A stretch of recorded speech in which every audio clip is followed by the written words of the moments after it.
Guys, let's put a line under the Jordan De Goey situation. Just by way of news, Jordan De Goey, maybe not even a chance if he had been cleared to play this week. He's got a pretty bad virus at the moment, and Colin would say they were hoping to get him through to the bye because of a groin injury that he's got as well. So that's the upside to the downside.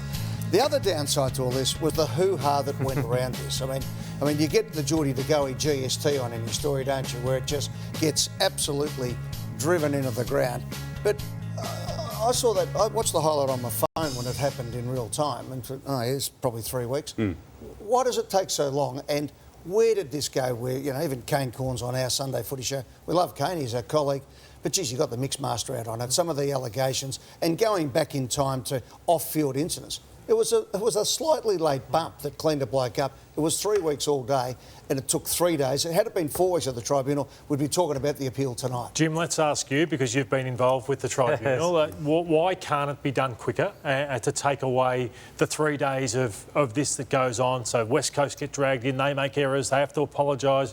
Jordan has to go up through it for 3 days. Why can't it be done quicker? No, I'm with you, Lloyd. I think we'd all across the football industry, we'd love it to nearly happen within an hour or half an hour after the game, and whether that's someone who's sitting in the arc and watching the games and those bigger incidents, like a big incident like that, you could probably watch 3 or 4 highlights during a quarter-time break and then put it into the table of offences. I think we all lined it up in the table of offences. We ticked the box and it said 3+ potential tribunal. But if a coach or teams going into the press conference could go, all right, well, De Goey's got 3 this week, what do we do? I think we can move a little bit quicker in today's footy. If the arc is set up, you've got 17 different camera feeds coming in, and you've got the umpires there, and you've got the goal review people, and you've got everyone's there. It's set up beautifully. Now, you can't do it for everything, because I think Michael Christian goes through up to 50 different edits, and particularly with these tackles these days, that somebody's put their head down or do they whack their head on the ground, whatever the case. But on the big ones like that, it would be good to get this up and done quickly so that on the Sunday Footy Show, instead of Kane having to come out and make a grandiose statement, you can go and say, 3, that's a disgrace, should be 10. And have that argument if you want to go to it there. I mean, it's not going to cut the conversation, but I think we should...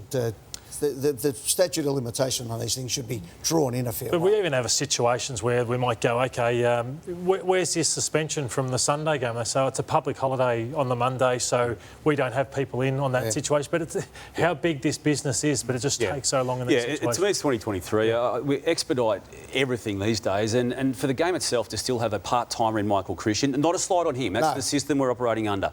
And then to have an independent body, which is the tribunal, and another independent body, which is the appeals tribunal, run by legal people. I just think the game itself should own the decision and just say, on the Saturday night, this is 3 weeks, and that's it. The head of football should make those decisions. Yeah, and that full-time job. Watch every game. But how much would the AFL love being spoken about for an extra 3 or 4 days? You're going to get it anyway. Yeah, but like a topic like that drew out everybody's opinion. Yeah, I know, but the mental stress on players I agree with you. Is getting a bit too much. And, you're seeing it ad nauseum. Once upon a time, remember we used to have to clip it so that you couldn't show the contact on the TV news? TV news. All that sort of stuff. It's unbelievable. Just one quick one before we go. A number of senior football people at Clubland are saying they're starting to get a bit worried about players when they get tackled into the ground, that they're actually looking for the ground with their head. Now, they're not saying that they're head-butting the ground or anything, but trying to draw the free kick. So this is the new ducking your head when you're being tackled? Yeah. Going a bit softer in the tackle. Have you seen that?